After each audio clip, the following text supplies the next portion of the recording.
오늘은 여러분들과 함께 출애굽기 20장 15절 말씀, 도둑질하지 말라 라는 제목으로 십계명 그 8강을 시작하도록 하겠습니다. 라틴어로 푸르툼이라는 말이 어떤 말이냐면 절도란 뜻입니다. 한번 따라해 볼까요? 절도. 아니요, 푸르툼. 라틴어예요, 라틴어. 이 말이 무슨 말이냐면 다른 이의 것에 부당하게 손을 대는 것, 이것을 라틴어로 푸르툼, 절도라고 얘기를 합니다. 푸르툼의 종류는 세 가지로 정의할 수가 있습니다. 첫 번째는 따라해 볼까요? 하나님의 것을 훔치는 것. 하나님의 것을 훔치는 것. 네. 두 번째로는 사람의 것을 훔치는 것. 사람의 것을 훔치는 것. 마지막 세 번째로는 자신의 것을 자기가 훔치는 것. 자신의 것을 자기가 훔치는 것. 마지막 건 이해가 잘 되지 않죠? 내 것을 내가 훔친다. 과연 그게 무슨 말일까? 첫 번째, 하나님의 것을 훔친다 라는 말은 무슨 말인가? 여러분 마이크 잘 안 들려도 되죠? 네, 잘 들리시죠? 자, 하나님의 것을 훔친다라는 것은 무슨 말인가? 첫 번째로는 우리가 안식일을 지키지 않는 행위, 그것이 하나님의 것을 훔치는 행위이다. 예수님께서는 두 번이나 안식일을 지켜야만 한다라고 말씀을 하셨습니다. 예수님이 두 번 이야기하셨다라는 것은 그만큼 안식일을 지키는 것이 중요하다라는 뜻이겠죠. 마크로비우스는 이런 말을 했습니다. 안식일을 지키지 않는 것은 너희가 세상의 신을 섬기는 것과 똑같은 것이다 라고 이야기하고 있습니다. 나는 여러분들이 하나님께서 우리에게 지키라고 말씀하신 안식일을 훔치지 않게 되시기를 주님의 이름으로 권면드립니다. 두 번째로는 하나님의 것을 훔친다라는 것이 어떤 것인가? 내가 가진 재물이 내가 노력하여 얻은 내 것이라고 생각할 때 그것이 하나님의 것을 훔치는 것이다 라고 이야기하고 있습니다. 수많은 크리스천들이 돈이 생기면 그 돈이 자기의 것이라고 생각을 합니다. 내 것, 내가 노력했기 때문에 내가 얻은 것이라고 생각을 합니다. 내가 노력해서 번 돈이고 내가 노력을 해서 얻게 된 것이니 내 재산이라고 생각하는 것이지요. 하지만 성경에서는 분명히 이야기하고 있습니다. 하나님께서 그 물질을 주시는 자도 되고 뺏는 자도 된다는 것이죠. 한마디로 말해서 물질의 주관은 어디에 있습니까? 하나님에게 있다라는 것입니다. 물론 자기가 번 돈 맞지요. 그 말은 틀리지 않습니다. 자기 돈이지요. 내가 벌었으니까. 내 돈은 맞죠. 하지만 분명한 것은 무엇인가? 여러분들이 가진, 여러분들의 것이라고 생각하는 그 돈, 맞습니다. 여러분들의 것. 그 돈과 함께 또 여러분들이 여러분들의 것이라고 생각하는 명예와 지위, 네, 그것도 맞습니다. 네. 그것과 함께 태워질 날이 언젠가 올 것인데 너희도 그것들과 함께 태워질 것이다. 성경은 얘기하고 있습니다. 재산도 너희의 것이고 명예와 권세도 너희의 것이다. 하지만 그것들이 태워질 날이 올 텐데 너희도 그것들과 함께 태워질 것이다. 하나님은 분명하게 말씀하고 계십니다. 왜 태워질 것일까요? 하나님의 것을 도둑질하였기 때문에 함께 태워질 것이다 라는 것입니다. 하나님이 여러분들에게 물질을 주시는 이유가 있습니다. 그 이유는 무엇인가? 하나님의 나라를 세우라는 것입니다. 하나님의 나라를 위해서 내가 너를 사용하겠다. 물론 안 믿는 사람들 중에서도 부자가 있습니까? 없습니까? 있어요. 하지만 이것과는 다른 개념입니다. 하나님의 관점에서 보면 전 처음에 이런 부분이 굉장히 좀 혼동스러웠어요. 하나님은 사랑의 하나님이라고 생각을 하고 있었거든요. 그러니까 안 믿는 자들도 불쌍히 여길 수 있다라고 전 생각을 했는데 성경을 공부하면 공부할수록 그런 게 아닙니다. 안 믿는 자들에 대해서만큼은 굉장히 철저하게 배제시키시는, 그들이 죽든 말든 또는 그들이 사용되든 말든 그렇게 큰 의미를 두진 않으신다는 것이에요. 뭐 그들이 노력해가지고 돈을 벌 수는 있겠죠. 하지만 하나님께서는 그들의 돈에 대해서 그렇게 관심이 없어요. 왜냐? 그들도 함께 죽을 것이니까. 사람은 영원히 살지 못하거든요. 누구나 죽거든요. 영원할 수 있다고 생각하고 스스로 오래 살기 위해서 노력하지만은 사실상 인간은 언젠가 죽습니다. 죽어요. 냅두시는 것이죠. 하지만 크리스찬들에게 주는 재물은 다릅니다. 그것은 하나님의 나라를 위해서 쓰라는 것이에요. 하나님의 복음을 위해서 쓰라는 것이에요. 여러분, 저희 교회를 후원하는 분들이 좀 있습니다. 왜 미가엘 교회를 후원하겠습니까? 뭐 명예? 명성을 얻기 위해서? 아니, 쬐끄만한 교회 도와줬다고 누가 명예를 주고 누가 명성을 줘요? 그렇잖아요? 돈이 많아서? 아니요. 돈 있는 사람들은 오히려 돈을 더 움켜쥐려고 하죠. 저는 그렇게 생각합니다. 하나님 나라를 세우는 일이기 때문에 미가엘 교회가 올바른 복음을 전할 수 있는 그러한 교회로 성장되도록, 그래서 수많은 생명들을 참 복음으로 살릴 수 있는 교회로 이 땅 가운데 세워지는 마음으로 자신의 마음을 다하고 정성을 다해서 저희 교회에 헌금하는 것이다 라고 저는 믿고 있습니다. 그런데요, 일반적인 경우를 보면 대부분 그러지 못할 때가 허다합니다. 특별히 하나님께서는 기도하는 자의 서원을 들으실까요? 듣지 않으실까요? 당연히 들으십니다. 그리고 그를 신뢰해 주십니다. 사랑해 주시는 것이죠. 사랑해 주시면 하나님께서 주고 싶으실까요? 뺏고 싶으실까요? 당연히 주고 싶죠. 하나님께서 그래서 그들의 믿음을 보시고 물질의 축복도 주십니다. 왜냐하면 그들의 서원이 너무 착하고 예쁘니까요. 하나님을 위해서 사용되겠습니다. 제가 반드시 하나님을 위해서 일정 금액을 헌금으로 내고 하나님을 위해서 쓰도록 하겠습니다. 교회, 성교회가 왜 있습니까? 하나님의 일을 하기 위해서 성교회가 있는 것이죠. 근데 정말로 지금 성교회가 하나님의 일을 위해서 사용되고 있을까요? 전 그렇지 않다고 생각합니다.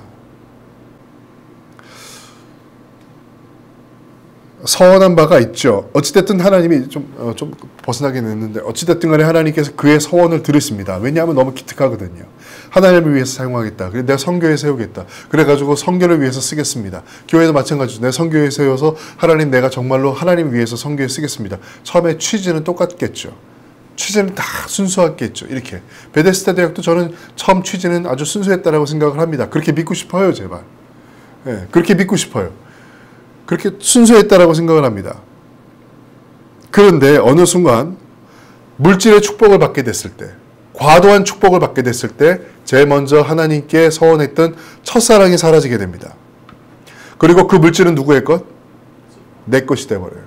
김성애 사모도 마찬가지죠. 그 돈이 자기 돈입니까? 아니잖아요. 그러면 안 되죠. 그러면 안 되는 거예요. 하나님이 주신 물질을 내 것처럼 쓰는 거예요. 내 것처럼 고급 주택을 사는 데 쓰고 고급 차를 사는 데 쓰고 옷을 사는 데 쓰고 뭐 수백만 원짜리 여러분들이 상상할 수 없는 그런 것들 그런 걸 하는데 쓰는 거예요. 그냥 내 것이니까 내 돈이잖아요. 그게 하나님이 주신 것이라고 생각 안 하고 내 것이라고 생각하잖아요. 그러니까 성교회도 자기가 어떤 비자금을 만드는 통로로 쓰는 거예요. 그냥 하나의 통로로 쓰는 거예요. 그냥 형식적으로 그냥 성교회 만들어왔지만 성교는 안 해요. 그런 부분인 거죠. 형식상 성교회예요. 그냥 아무것도 안 하는 거죠. 성교도 안 하고. 그리고 자기의 이름으로 모든 걸 하는 거예요. 그게 보니까 김성애 사모 이름으로 모든 걸 다 해요. 자기의 이름, 자기 거예요. 그게 아니죠. 정식적으로 선교회를 통해서 그게 나가야 되고 선교의 이름으로 그게 돼야 되죠. 한마디로 말해서. 그래야지 세금도 정리가 되고 정확하게 할 수 있는 거 아니겠습니까? 근데 그게 안 되더라라는 것이죠. 희한해요. 어느 순간 물질의 축복을 받은 자들의 마음 가운데 첫사랑이 사라지게 되고 하나님의 물질을 내 것처럼 생각하게 되는 그러한 변화된 인간의 모습을 하나님께서는 지켜보신다는 것입니다. 근데 더 희한한 사실이 있어요. 하나님께서 그 물질을 뺏으실까요? 뺏지 않으실까요? 뺏어요? 안 뺏어요. 왜 안 뺏을까요? 왜 안 뺏을까? 그는 이미 하나님의 물질을 도둑질한 거예요. 그렇죠? 도둑질했잖아요. 자기가 갖고 있잖아요. 하나님 그냥 냅두세요. 왜? 왜 냅두실까? 이미 하나님이 주신 것을 자기의 이름으로 바꿔버렸어요. 돈 세탁해버렸어요. 그래서 자기 금고에 넣어놓은 거예요. 하나님의 이름이 써져 있는 돈이 자기의 이름이 써져 있는 돈으로 금고에 놓여져 있는 거예요. 그럼 왜 하나님께서는 그를 변화시키지 않으실까요? 때려서라도 혼내서라도 그 물질을 빼앗아서 정신 차리게 할 수 있잖아요. 그렇잖아요. 그런 방법이 있을 수 있잖아요. 그럼 왜 하나님이 안 하실까요? 권사님 왜 그렇게 안 하실까요? 이미 그냥 지옥으로 가야지. 지옥으로 갈 거니까? 아니 변화시키면 되잖아요. 왜 하나님께서 백성이 왜 변화 안 시키실 것 같아요? 때려서라도 변화시키면 되잖아요. 기다리신다. 하나님은 아십니다. 뭐를 아시느냐? 그가 변하지 않을 걸 아십니다. 그가 변하지 않을 사람이라는 것, 도무지 변하지 않을 사람이라는 것을 하나님은 너무나 잘 알고 있습니다. 이러한 예를요, 성경 곳곳에서 우리는 어렵지 않게 찾아볼 수가 있습니다. 부자가 천국에 가는 것은 너무나 힘들다. 왜 그럴까? 이 예만 있는 게 아니라 정말 많이 있습니다, 성경에. 세상의 맛에 취한 사람들은 음녀가 파놓은 자리에서 나오지 못합니다. 그 자리가 곧 뭐라 그랬습니까? 지난주에? 자기의 무덤터입니다. 자기가 죽어서 묻힐 자리입니다. 무덤 속에서 음녀가 파놓은 무덤 속에서 그걸 즐기고 있는 거예요. 세상에 많은 사람들이 그 가운데 들어가게 되면 하나님도 말리지 못합니다. 변화되지 않아요. 웬만한 세상의 쾌락과 세상의 물질을 맛보게 되면 정말 웬만큼 변화되기가 힘듭니다. 왜냐하면 이미 자기가 누가 됐으니까. 하나님의 것이 됐어요. 하나님의 것을 훔쳤다라는 것은 자기가 하나님이라고 생각하는 것이겠죠. 어떻게 감히 하나님의 것을 훔칠 수 있겠습니까? 어떻게 감히 하나님이 주신 것을 내 것처럼 쓰고 내 것이라고 얘기할 수 있겠느냐는 것이에요. 그렇잖아요. 선교회로 만들어서 선교 회비로 나간 돈을 어떻게 자기 맘대로 쓰고 있어요, 그 사람이. 아니 이것도 우리가 넘어가야 되는 부분일까요? 덮어줘야만 되는 부분입니까? 아니에요. 그 사람들이 이것을 뉴스로 만든 사람들이 다 막이고 잘못된 사람들이에요? 우리가 좀 상식선에서 생각하자고요. 좀 상식선에서 생각합시다. 무조건적이고 맹목적인 것은요, 믿음이라고 얘기할 수 없습니다. 그거는 병든 사람들이에요. 이상한 사람들이라고요. 이상한 신앙을 갖고 있는 사이비와 같은 사람들이죠. 아니 그거는 그 정도의 횡령이 있다면 그건 잘못된 것이죠. 이번에 고발건이 됐는데 저는 이 고발건이 잘 됐으면 좋겠습니다. 예. 투명하게 갔으면 좋겠어요. 투명하게 헌금 사용이 됐으면 좋겠고 그 수많은 돈의 그 출처가 어떻게 됐는지 그것까지도 분명하게 밝혀줬으면 좋겠어요. 이번에. 일반인들뿐만 아니라 세상의 모든 사람들, 목회자 또한 이렇게 부와 명예를 따라 살고 있습니다. 그리고 그들은 얘기합니다. 하나님 내가 만지는 것마다 전부 다 하나님 축복되게 해주십시오. 돈 벌게 해주세요. 라고 생각하고 실제로 그것이 자기가 축복을 받았다라고 생각할 수 있겠으나 그것은 스스로 자기의 무덤을 파는 행위이다. 김성의 삶은 얼마나 살 것 같습니까? 앞으로. 어찌됐든 간에 중요한 것은 앞으로 살 날이 얼마 남지 않았다는 것이죠. 그 말은 뭐냐면 주님 앞에 설 날이 얼마 남지 않았다는 것입니다. 그 말은 무엇인가? 그는 두려워해야만 된다는 것이죠. 깨닫지 못해요. 어리석다라는 것이죠. 하나님은 그걸 그냥 냅두십니다. 그리고 언젠가 그가 죽었을 때 하나님은 그를 반드시 심판하신다라는 것이죠. 자, 세 번째로 하나님의 것을 훔친다는 것은 무엇인가? 따릅니다. 11조와 헌금을 하지 않는 것. 11조는 여러분들의 것이 아닙니다. 11조는 하나님의 것으로 구분되어야만 됩니다. 어떤 일이 있더라도, 어떤 어려움이 있더라도 다시 한번 얘기합니다. 우리 미가의교회 모든 성도들은 11조 반드시 하십시오. 한 달에 한 번씩 반드시 11조 하십시오. 하나님의 것을 도둑질하지 마십시오. 어떤 상황이든 어떤 환경이든 하나님의 것은 하나님의 것으로 드리십시오. 요 사이에 11조와 헌금에 대한 문제들이 자꾸 얘기되는 것은 뭐 다른 부분은 아닐 겁니다. 내가 드린 헌금과 11조가 자꾸 이런 대로 다른 데로 새고 이렇게 뭐 목사의 개인적인 부유함을 추구하기 위해서 그렇게 쓰는 것들을 뉴스에서 자꾸 보다 보니까 이 헌금과 11조의 중요성이 떨어진 거예요. 가치성이 떨어진 것이죠. 그렇죠? 내가 하나님께 드렸는데 결국은 뭐 그렇게 쓰이는가? 그러다 보니까 이 헌금과 11조에 대한 개념이 많이 떨어졌는데 나는 여러분들에게 분명히 얘기합니다. 11조와 헌금을 하나님의 것으로 반드시 떼서 하십시오. 반드시 한 달에 한 번씩은 하나님께서 나에게 주신 것을 도둑질하지 마십시오. 그리고 원래 예배 때마다 하나님께 감사할 수 있는 예물을 드리는 것입니다. 그건 성경에 나와 있습니다. 반드시 예물을 준비해서 예배에 참여하십시오. 이것을 외면하는 것은 성도의 의무를 외면하는 것입니다. 하나님의 것을 도둑질하는 것과 똑같은 것입니다. 자, 두 번째로 사람에게 훔치는 도둑질이 있는데 그것은 무엇인가? 그건 첫 번째로 문자 그대로의 말입니다. 사람의 거 훔치지 말라는 거예요. 남의 거 훔치지 말라는 문자대로의 해석이 있어요. 그건 뭐 어렵지 않겠죠? 네. 그러면 우리가 생각하지 못할 수 있는 게 뭔가? 첫 번째로는 영혼을 빼앗는 도둑이 있다. 그 영혼을 빼앗는 도둑은 무엇이냐? 레위기에서는 이들을요 늑탈하는 자들이라고 얘기하고 있습니다. 이단을 얘기하는 거예요. 이단. 뭐 몰명교, 만이교라고 신천지라고 얘기하는 만이교, 그리고 또 여호와 증인, 통일교, 천부교 이런 것들, 승리재단, 뭐 별의별 게 다 있죠. 뭐 그런 자들. 이런 자들은 영혼을 빼앗는 도둑과 똑같다라고 얘기하고 있습니다. 또한 두 번째로 영혼을 빼앗는 도둑 중에는 아이러니하게도 목사가 있습니다. 좀 충격적입니다.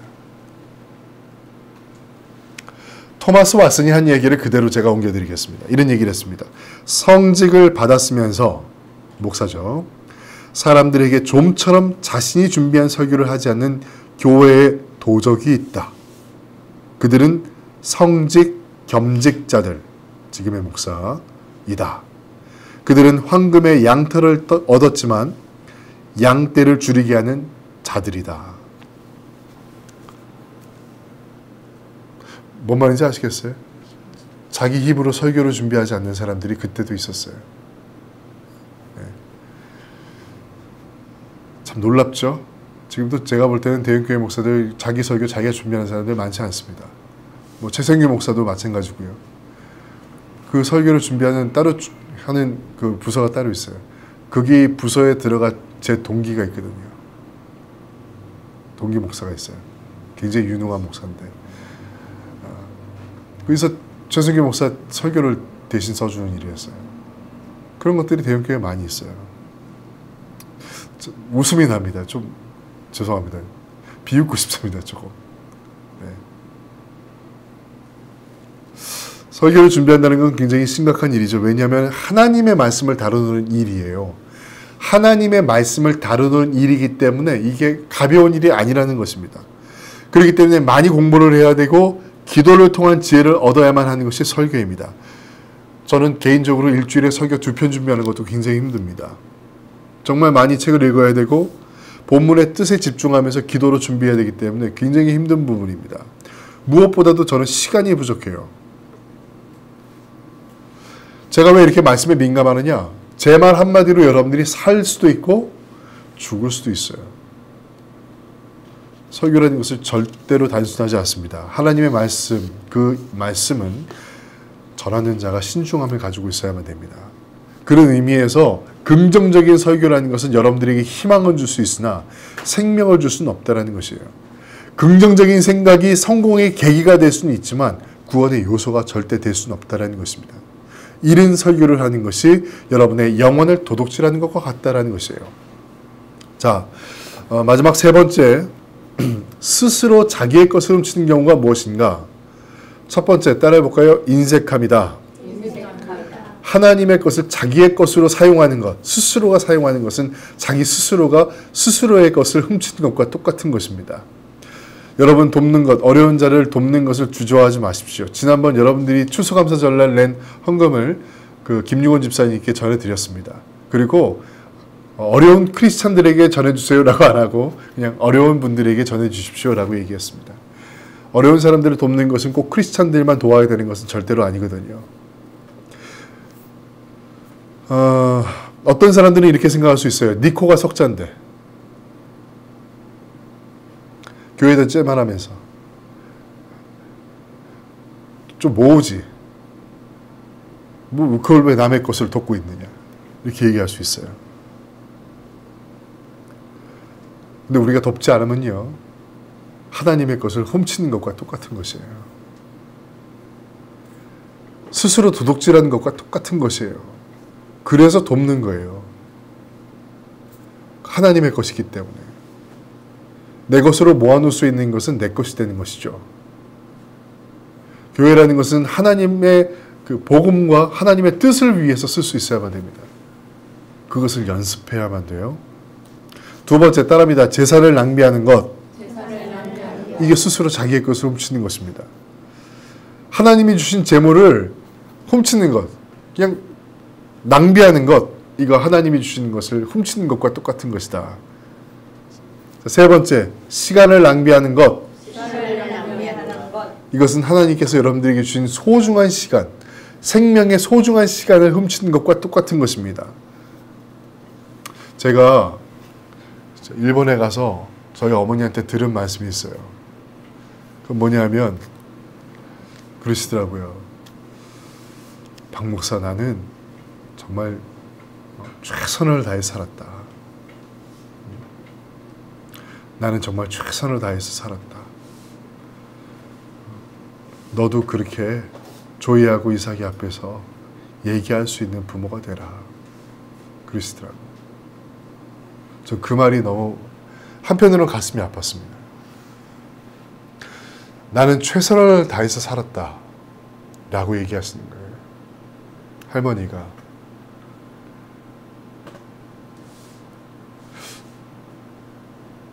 여러분들은 여러분들의 인생에 최선을 다하고 있어요. 그 말을 들은 전 참 부끄러웠습니다. 정말로 최선을 다해서 살고 있다. 저희 어머니 지금 선교회 다니시는 거 알고 계시죠? 저희 어머니는 거기 사역하는 마음으로 다니세요.